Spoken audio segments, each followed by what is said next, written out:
thank you so much for talking to ET Now. It's been a long time since we've heard you comment on the state of the economy. There have been a few recent events that are positive. For instance, India has jumped 33 places in the ease of doing business rankings. GDP, seems to show signs of turning around after the last few quarters. And yesterday we had the IIP and the inflation numbers, which look positive. Net, what do you make of where India is right now in terms of macros? I think Prime Minister Modi and his cabinet at the center have worked very hard, have worked single-mindedly in reducing corruption at the central level. I rarely hear a complaint of corruption at the central government level. Now, I don't know at the state government level, though I must say in Karnataka I don't hear, but I don't know what it is at in the central other government, states. though, we have seen recent instances of outrage over the Rafale deal, for instance. No, I think the Rafale thing, I don't know what the truth is, so I don't want to comment on it. Unless there is data, unless I can look at the data. I'm not in the. But broadly, you're saying he's been able to. Broadly, I personally feel that the Prime Minister has led a strong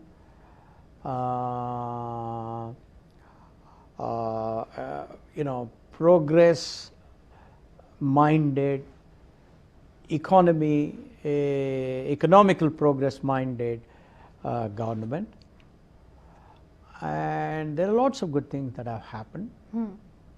And as you yourself pointed out, several good things that have happened in terms of GDP, in terms of inflation, and others.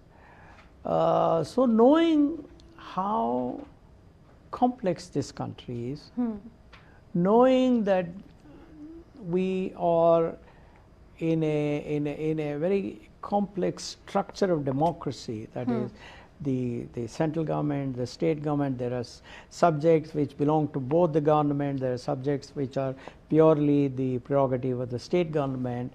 I personally think that whatever we have done is something that deserves encouragement, that deserves our gratitude, and I do think that we should be positive about whatever is happening. Right. In terms of the key reforms, we've seen GST, we've seen the bankruptcy code, for instance. While no one is really questioning the intent, there are questions about the execution, the implementation. Do you think that is but natural for complex reforms like these? Could there have been a better way of doing it, perhaps? No, but how do I hold the Prime Minister responsible for the execution? You see, it is the bureaucracy that has to execute it. It is the bureaucracy at the central level, at the state level. I mean, it is not Mr. Modi's responsibility to go to every village and keep it clean. It is not Mr. Modi's responsibility to set right every department. His responsibility is to articulate a grand vision, lead by example, work hard, and I think he is doing all of that. Therefore, I don't think it is proper on anybody's part or my part to hold him responsible for execution. The problem is with the Indian mindset, with the Indian psyche. We are apathetic, we are indisciplined, we don't value time.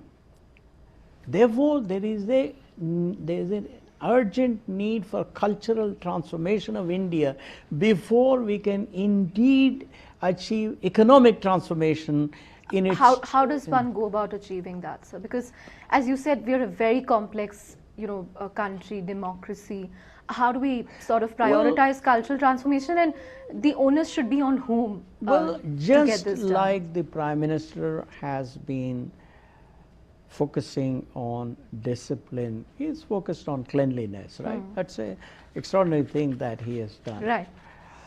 I think if every political leader, if every corporate leader, if every society leader, if every academician were to articulate the importance of discipline, importance of good work ethic, importance of honesty, importance of putting the interests of the nation ahead of our personal interest in every speech, in every discussion, I do think that it will have an impact on the youngsters. So there's a gap between Mr. Modi's vision and perhaps what's happening on the ground in terms of the bureaucrats or the other public leaders. First of all, it's hardly 5 years. Number two, we Indians are highly indisciplined. We are apathetic. We don't put the interest of the society ahead of our personal interest. Now, this cultural transformation will take a long time, maybe 200 years. So therefore, to put the entire responsibility of changing every Indian on one person, I feel it is not right. We must be grateful that there is at least a national leader of the caliber of Mr. Modi, who is truly interested in improving India, in making India a cleaner place, making India more disciplined. I think that's something I would So be happy. In that case, do you think some of this cultural transformation would be possible if he were to get a second term? Because I'm only asking you because elections are, barely few months away. There's already talk about whether it's going to be a coalition government, whether we will have the same majority. No, again, you see, in terms of the continuity, I have only one vote. So, and I am nobody to prescribe who you should vote for. So therefore, I should not venture into that. But however, as I have already said, looking at the last 5 years, looking at the climate of opinion that is in Delhi, looking at some of the good things that have happened in the country, I think, personally I feel that having a leader who is focused on the nation, who is focused on discipline, on cleanliness, on economic progress, on maintaining good relationship with our important trading partner like China, I think that's a good thing. So continuity would be a good thing.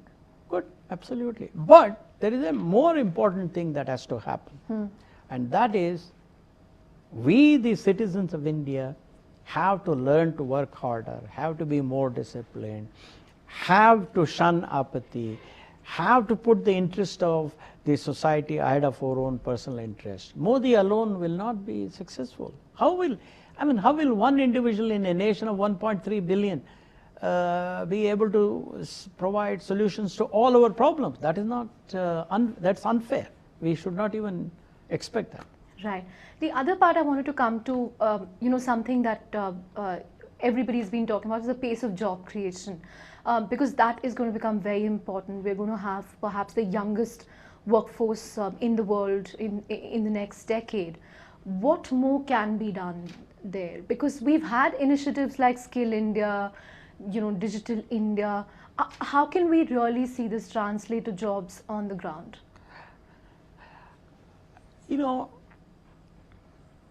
We have a lot of work to do in enhancing our exports. India has plateaued between $300 and $400 billion. Look at where China is. Therefore, we have to focus more and more on how India can get a higher share of the global trade than what it has today. That's the only way we can create a large number of jobs for our young Indians. But is that going to be possible in an increasingly deglobalized world? US is in a virtual trade war with China. We've also increased duties recently. How are we going to do this in a world that's becoming increasingly insular? Well, now I don't want to get into the Sino-American issue, right? Because I'm a foreigner there. However, when it comes to India, I would say that as long as we try to achieve a balance of trade, I think we can stand up and speak logically about the other party accepting increased trade with India in terms of our exports. Fortunately, in our case, our imports are much higher than our exports. Therefore, I think if we want to stem the rupee dollar rupee exchange rates to a reasonable level, like for example Philippines has done, like Thailand has done, many countries have done that. Right. We have to increase our exports, and as long as we have balance of trade in bilateral trade with our major countries, I do think that we will be in a position to douse this anger. But otherwise, naturally, our youth will not have many jobs, and if our youth do not have the jobs that they require, then there will be dissatisfaction in the country, and if our youth are not happy, then this will not be a happy country.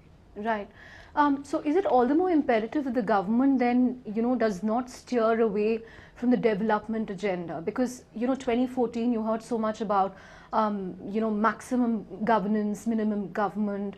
This government was elected on a development plank, but now, close to 2019, there's a lot of divisiveness in dialogue, a lot of talk on majoritarianism, statues, temples. The entire narrative has changed. So has that disappointed you somewhat, that we have perhaps taken the eye off development reforms as we head closer to 2019? Those issues are not the issues on which I would focus. For me, every one of the 1.3 billion Indians is important for the country. As Franklin Roosevelt defined in his 4 freedoms speech, a true democracy is one which provides 4 freedoms: freedom of expression, freedom of faith, freedom from want, and freedom from fear. I want India to blossom as a true democracy enjoying the 4 freedoms that Franklin Roosevelt spoke about. For me, any leader that will try to steer India in that direction is what I believe is the right solution for the country. And are we on the right track then? I think, if you look at the last few years, I suppose we are learning. We have learned lessons, but I suppose we are making progress. Right. Last couple of questions, Mr. Murthy. And this is something that is very important to address. India's strengths, despite governments coming, going, corruption, coalition, has really been its institutions and rule of law. But increasingly, we have seen evidences of some sort of tension between the executive and some of these institutions, be it RBI, be it CBI, be it Supreme Court or Election Commission. What can we really do to strengthen institutional autonomy or retain institutional autonomy? I do believe that the founding fathers of this nation and their very early successors thought about these issues well, And some lessons obviously they borrowed from the British in the case of RBI and others. So we have to look at these issues very carefully, ponder over them very, very carefully, and do whatever is necessary to ensure that all these institutions are strong. Because one of the things in India is this, that while we may have had strong individuals as leaders, whether it's Nehru or Ms. Modi or Indira Gandhi, whatever it is, somehow we have not paid the same level of attention to institutions. We have allowed our institutions to become weak. It's happened right from Nehru's time. There's nothing new. Therefore, we have to keep that in mind and ensure that our institutions continue to be strong. And if that requires us to do deep introspection and look at all the heritage values that we got from previous generations, I think we should do that. No, I ask you this because, we spoke to Raghuram Rajan last week on what's happening in the RBI, and he gave a very interesting analogy where he said, the board of the RBI must be like Rahul Dravid, a coach, and not like Sidhu and get into operations. So do you think that inherently could be the problem at some of these institutions? That, there is an overreach happening? No, Chandra, first of all, even though I served on the board of RBI, between 2000 and 2004. I must confess that I am not an expert in monetary policy. I do understand that this is a very important issue. On the one hand, the government, which has the responsibility to ensure that the poorest of the poor have purchasing power to buy the basic stuff, which has the responsibility for industrial growth, is very, very keen on keeping the interest rates low. That's natural. This is an issue that has been the bone of contention in India, in the US, in many, many countries. We all know that, right? Even in the US. It's nothing new. On the other hand, RBI, which has the responsibility for monetary policy, which has a primary responsibility for keeping inflation down, has to use the levers that it has to keep spending as low as possible. Therefore, each of them is doing what is legitimately their mandate. So who the hell am I as an uninformed citizen to give a verdict on that? I am nobody. So therefore, I would say this should be left to the experts in the finance ministry and at RBI. There are intelligent people on both sides. They have to sit down, discuss, debate, and come to a meaningful conclusion. And I have no doubt at all, having known people on both sides, I have no doubt at all that they will come to there will be some sort of conciliation. Oh, absolutely. It will not be a complete breakdown as people have been No, fearing. I don't think there will be. This is not a banana republic, so I don't think it will happen. That's heartening to hear. Final question, sir. In the last few months, be it data localization or e-commerce policy, there has been worry from Indian startups, some policymakers in India, that we are perhaps becoming a digital colony of the West, and they want to adopt a China-like model. But is it too late to really do that? Because the Amazon of India is Amazon, the Google of India is Google. Do you think it's a little too late in the day to create our own engines? What is your thinking on this digital colony of the West? Look, the reality is simply this. We have to come out with new ideas before they become the rigor in the West. That's right. In everything that we do, we first see what US has done, then we want to copy that here. And then we say, no, no, no, they are coming, they are taking. I think that attitude is wrong. Let the Indian youth demonstrate their smartness, their imagination, their innovation, and come out with something that the US has not come out with. Then we will be the leaders. As long as we are copying whatever has happened in the West, we will always be followers. And the beauty is, they have money too. That's right. Therefore, our idea should be to come out with ideas that have not been thought about in the West, and then attract a lot of venture capital to this country. And automatically we will do well. Simply we want to follow what has happened in America and then say Amazon should not come, Google should not come. What kind of logic is that? No. Right. On that note, Mr. Murthy, thank you so much for talking to us at ET Now. Pleasure as always. Thank you. Thanks. Thank you.